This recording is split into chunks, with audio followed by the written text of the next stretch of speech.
الجبار جل جلالہ، بگڑے ہوئے کاموں کو سنوارنے والا۔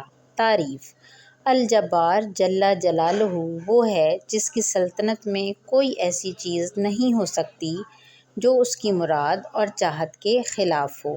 تشریح: اردو میں جابر کے معنی ظالم ہی لیے جاتے ہیں، لیکن عربی میں جابر کے معنی وہی نہیں ہیں جو اردو میں ہیں، بلکہ جابر کا ایک معنی ٹوٹی ہوئی چیز کو بہت خوبی سے جوڑنے والا بھی ہے۔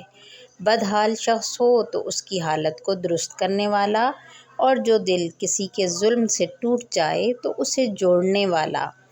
الجبار جل جلالہ کا معنی ظلم کرنے والا یا عذاب دینے والا کرنا ہماری غلط فہمی ہے۔